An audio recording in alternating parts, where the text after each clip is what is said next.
Hey guys, welcome back to a new video. I'm Stephanie West. I'm a licensed counselor here in the state of Michigan, and I'm owner and operator of In Progress Counseling.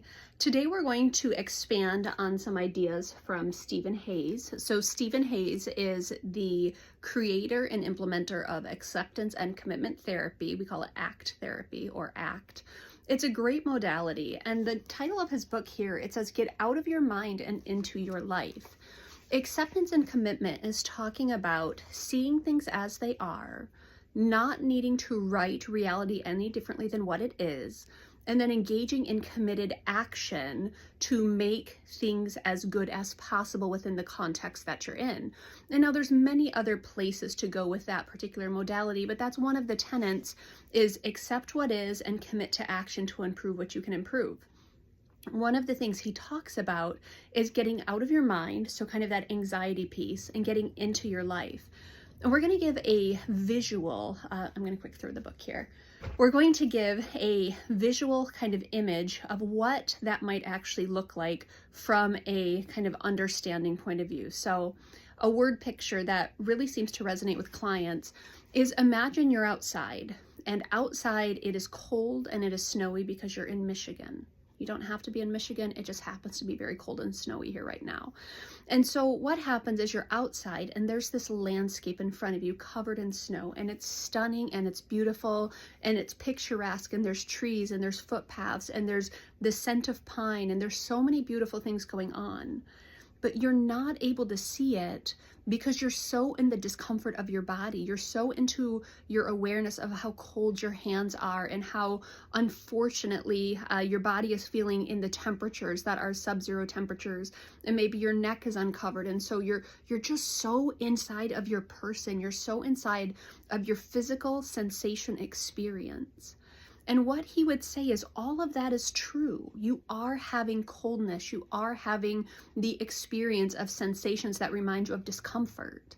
But that's not the only thing that's going on. Where your energy goes, where your attention goes, your energy flows. So I can be thinking about how cold I am. I can be thinking about, the frigidity. And we could even say, or I could divert my attention and I could look out in front of me and I could see, branches with snow on them, and I can maybe see some nature that looks beautiful in this particular visual experience, and I can be aware of the beauty that is surrounding me. And now I'm not solely focusing on my agitation within the context. I'm actually in the context.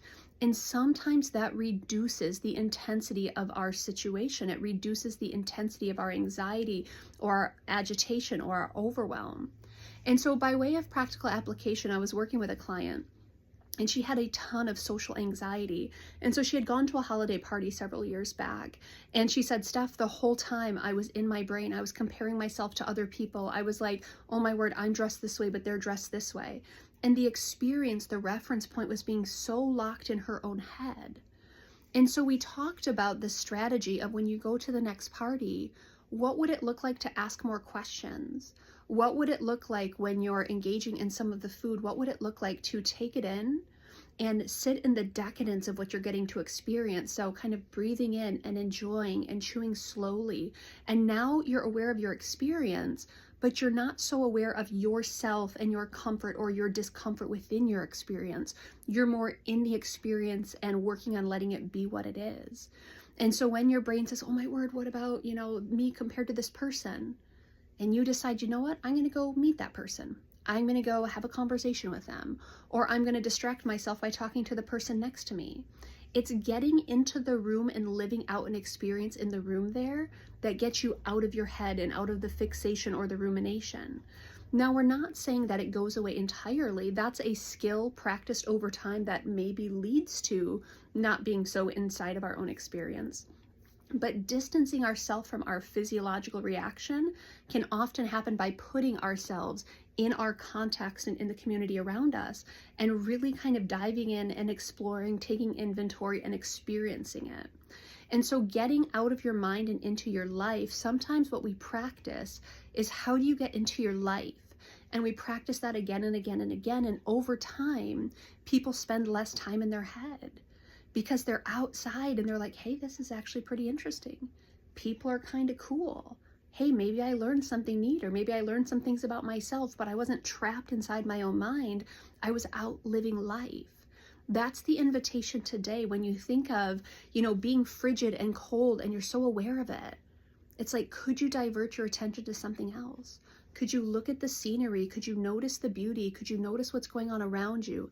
And for at least a brief moment, eliminate the preoccupation with what your experience of being cold is. It's one of the pieces of anxiety reduction that a lot of clients find really useful, is distancing themselves from their own physiological experience and getting into the world around them.